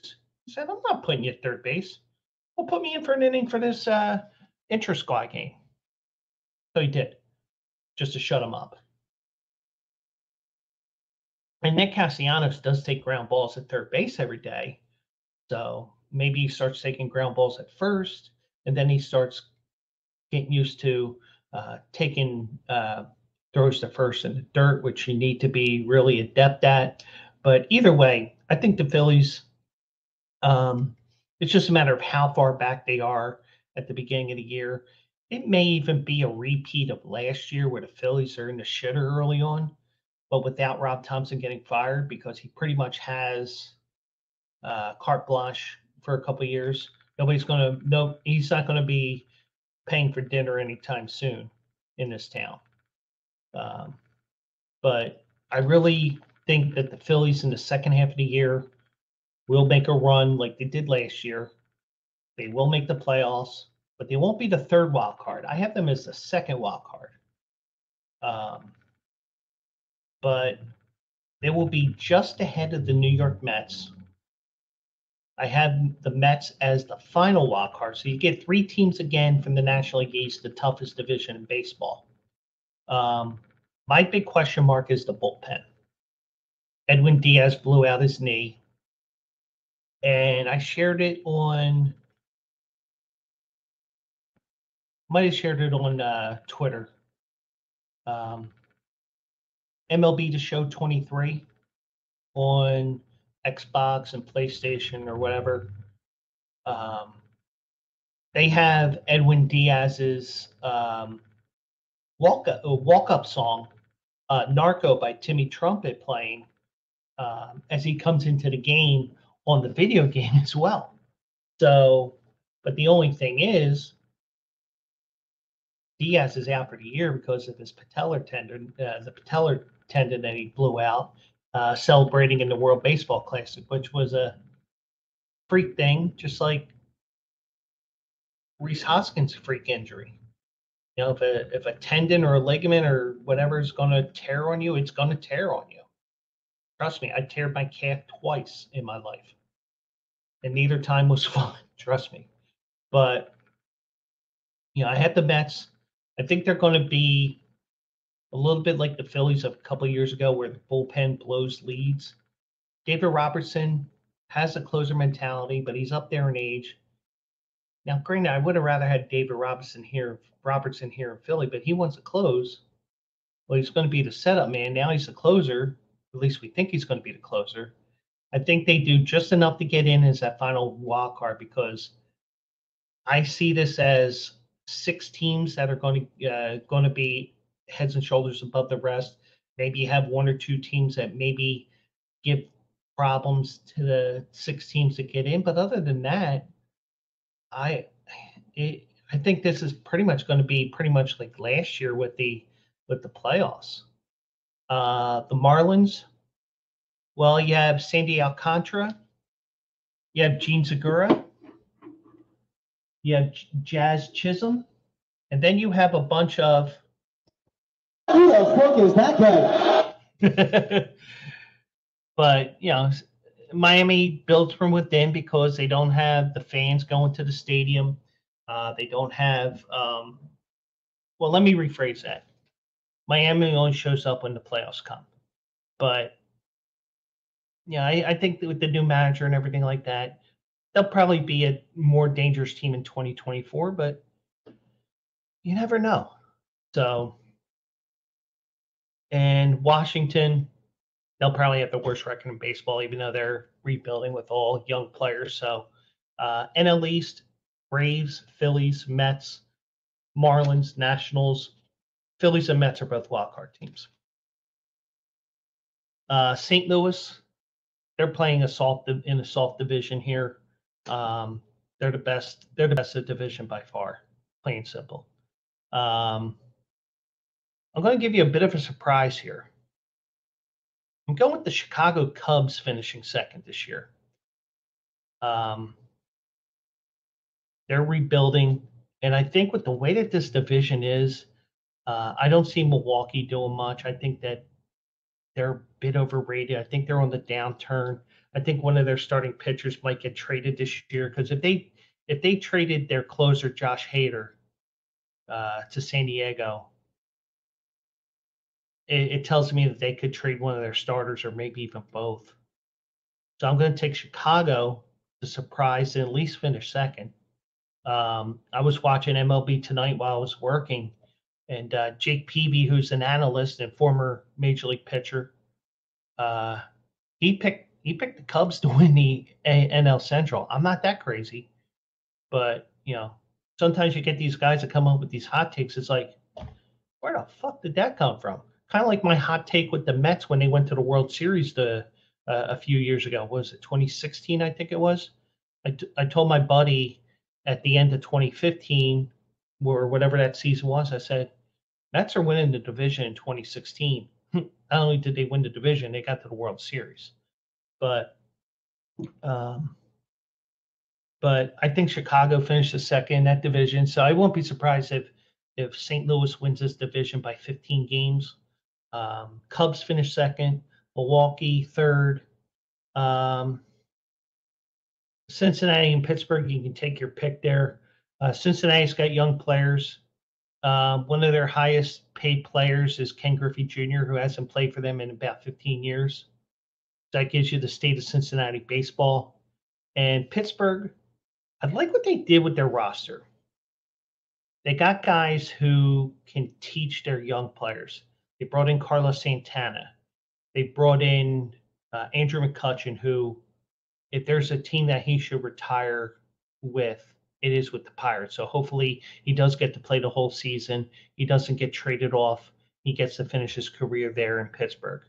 I think Dick Mountain's there. Isn't he, Rich Hill? Let me double check that here for you.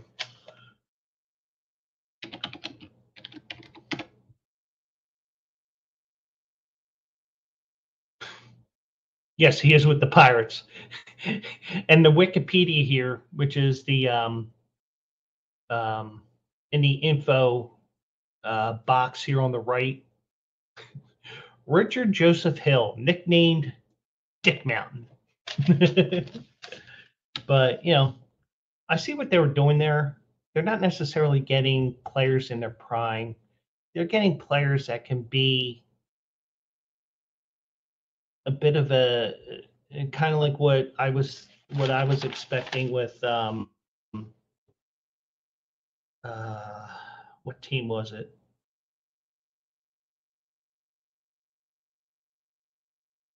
Chris, I don't know who I said, but Pittsburgh's doing the same thing as whatever AL team I cited that with.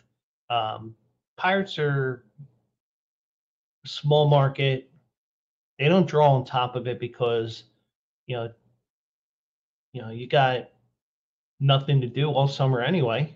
Might as well go down to West Virginia and meet your sister. But I don't see much from Pittsburgh, and they'll finish last because Cincinnati's finishing fourth because of them. So I got St. Louis. They're the only team that's going to be in the playoffs from the Central. Then Chicago, Milwaukee, Cincinnati, and Pittsburgh. NL West. And the question here is, what happens with the Dodgers? They won the division by 30 games. Then they got beat by the Padres. They caught the Padres at the wrong time. Padres had been always falling short to the Dodgers, even the playoffs. Then they officially turned that into a rivalry because they knocked out the Dodgers. But I'm going to give the Dodgers the advantage by that much right now. I think they got the pitching. Now, San Diego's loaded as well. I just think you can flip-flop these two, obviously, because they're both getting into the playoffs, but I'm giving the Dodgers a division over San Diego, who gets in. Arizona, they got some nice prospects.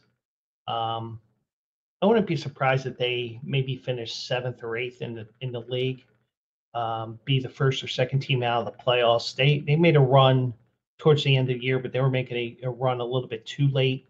I think that's a good sign for Arizona. 2024, they may be contending with San Diego for the West, depending on what the Dodgers do in 2024. So Arizona's probably a year away, but I wouldn't be surprised if they give the Phillies and the Mets fits when September comes around. San Francisco, I think they're realizing the Gabe Kapler effect here. He proved that 105 win team or whatever number of wins that they had, I think we found out it was a fluke real fast. Could they fire him if they really go in the shitter? Maybe. But I think that maybe he gets, maybe get another year or two. Who knows? I don't know what his contract situation is out there, but I think he'll be fine there. So, and Colorado, the only thing that's not high in Colorado is the hopes of the Rockies, because everything else is high, the mountains, the residents, but their team, they could lose a ton of games, 95, 100, whatever it is. But you get, so Dodgers over the Padres, barely, and then Arizona, San Francisco, and Colorado. So I thought about doing a repeat of last year with the Phillies. And I had the Phillies defeating the Padres in the wild card round in San Diego. And you know that theory. That proven fact that Phillies play well no matter what it is in San Diego. Now, the problem is the Phillies would end up playing the Braves. The Braves get revenge. Braves advance. They defeat the Dodgers in the NLCS. And the Dodgers only get there because it's St. Louis. And St. Louis Mets is going to be a god-awful 3-game series because the Mets won't be able to close games. St. Louis is only there because they're the the tallest midget in the circus, so to speak. So I have Atlanta getting to the World Series, a rematch of 2021. And Play Action Reel is going to like this. I got Houston winning the World Series, so I'm not putting any money on the World Series this year because, Houston's probably about, 7-8 to 1 right now, if that. I'm not doing that. I'm going for a long shot. I'm going 15, 20, 30 to 1. So I'll pass on that. And I got Houston winning it all again this year. I think when Altuve gets back, the offense really gets rolling. So now one thing you'll notice that's different this year, besides those rule changes this year, you're also going to get round robin play. Every MLB team will play each other at least one series this year. Personally, I don't like it, but it is what it is. MLB has turned into the NBA, and they turned into the NHL, where everybody's got to play each other at least one time. Or in the NBA and NHL case, one on the road, one on the home, one at home, one on the road. But it does bring out some intriguing road trips. Phillies start off with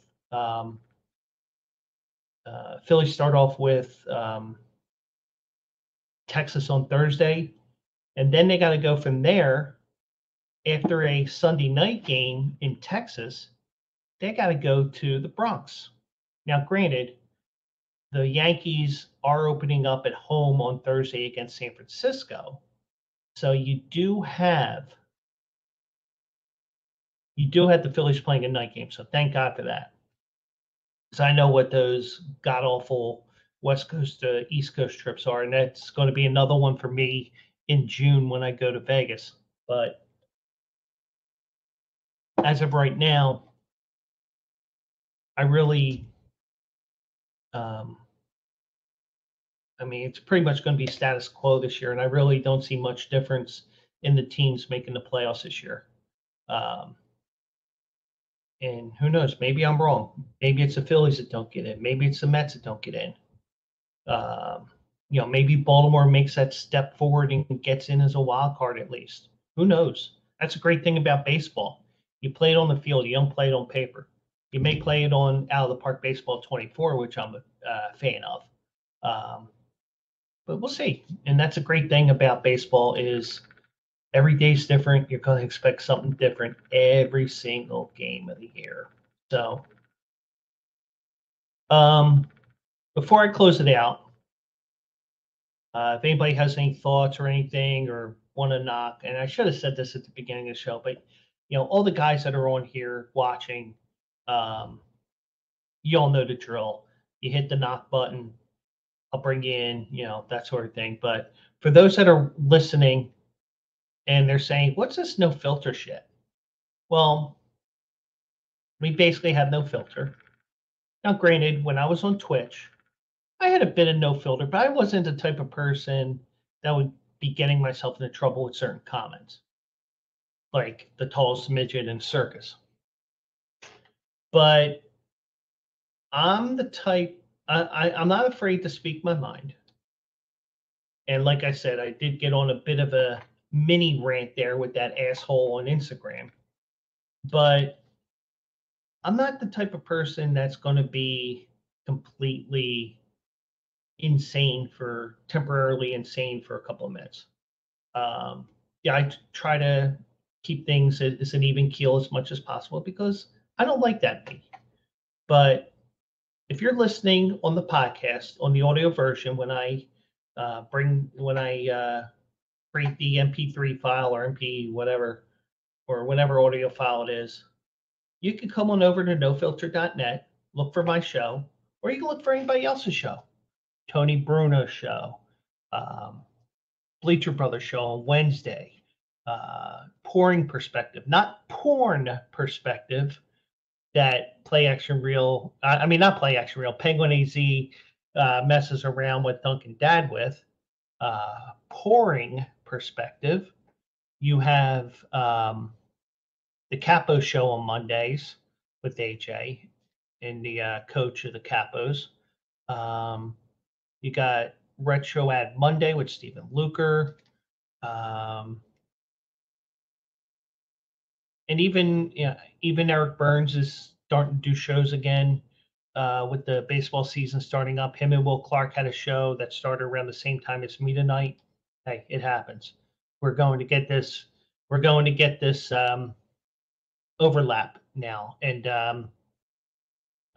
also I mentioned that I was watching Gerald Contreras' show.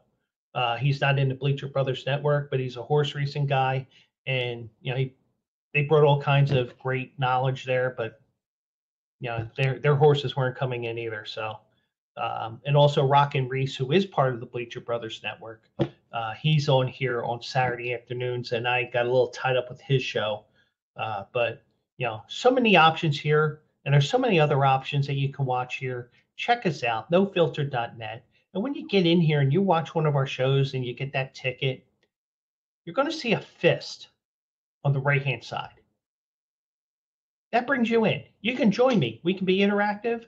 You can sidetrack me, as I call it, or we can do whatever. Now, granted, when I post my planned topics, they are planned, even though I'm going to be promoting, like, for example, Thursday. One of the things I do want to talk about, especially because I'm here in Philadelphia, I want to talk about some of the new eats at Citizens Bank Park this year. I'm going to bash the vegan whatever behind home plate because you know what? Vegan ain't baseball, but whatever.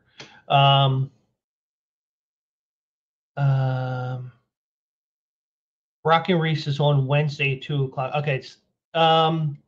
Yeah, there's an additional show that he does now, I believe. I don't have the main page up. I just got my page up here that I'm talking into. So Rockin' Reese also has a show on Wednesday as well. I remember him talking about that as well. So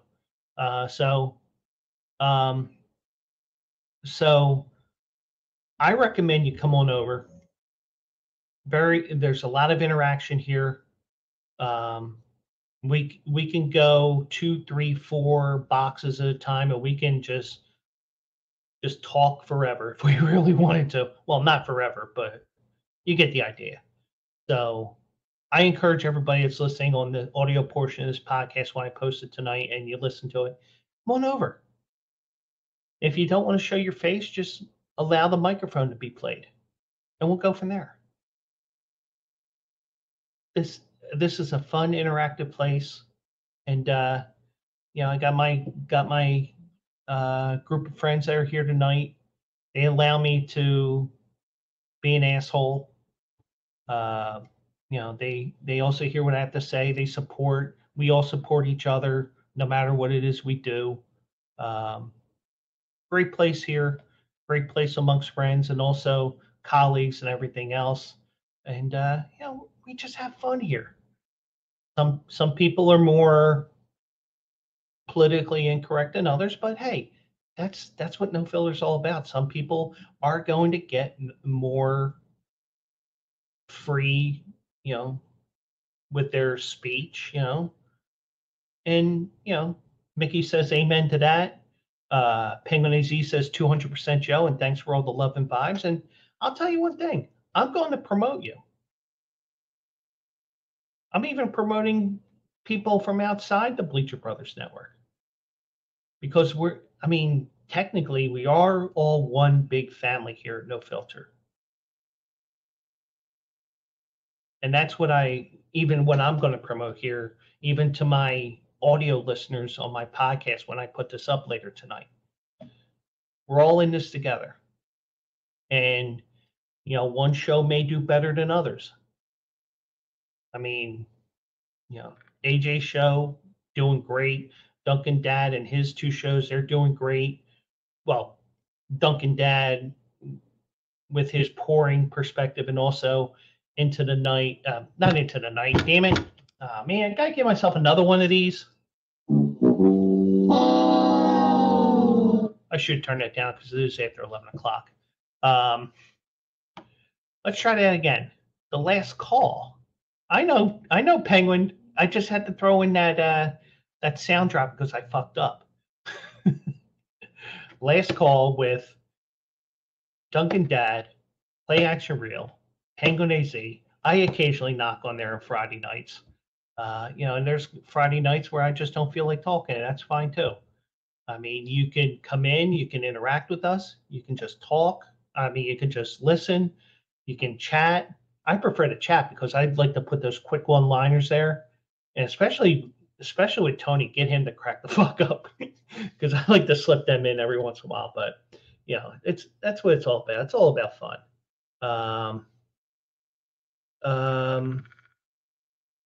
I'm not sure what happened to John Mickey. I mean, I'm not a regular host on that show or co-host, so I'm going to keep that within them. John still comes on comes and watch Tony's show, but in terms of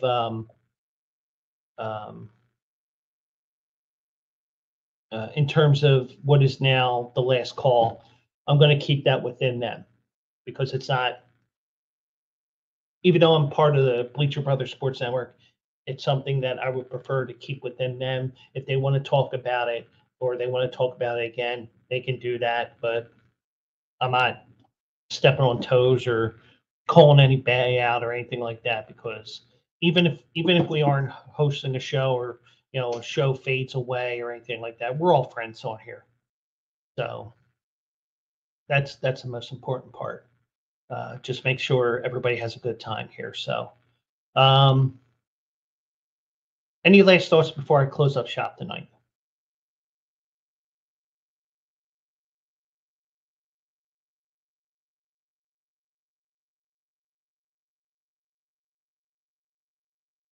And just to let you know,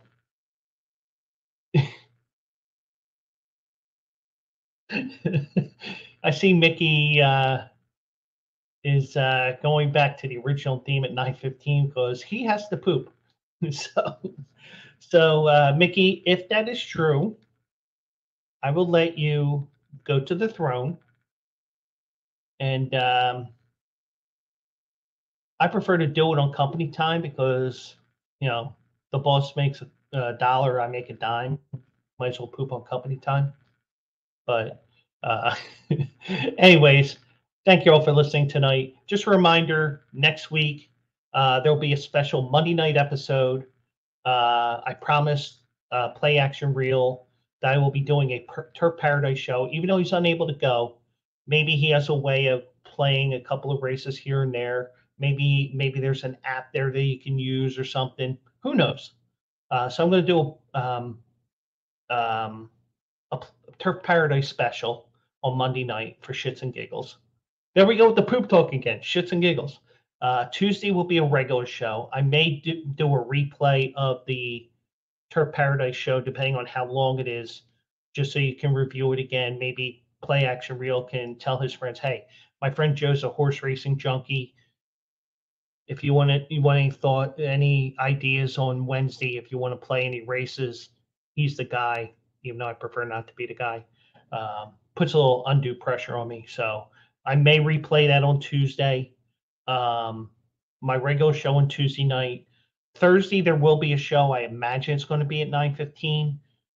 We just got to work that stuff out because we're also doing the tailgate at Citizens Bank Park before the game. So nice to meet some people that watch some of the other shows, because guess what?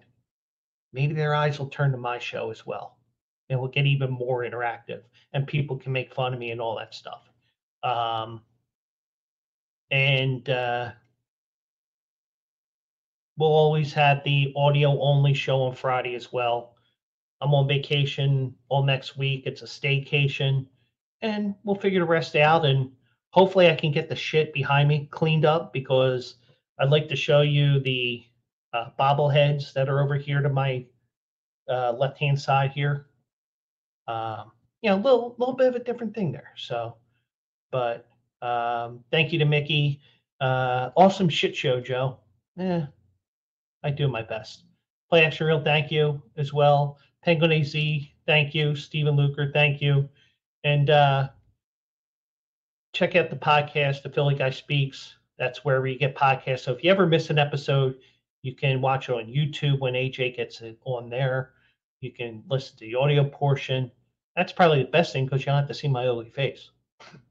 But anyways, thank you all for joining me. The water's clean in Philly, apparently. Who knows?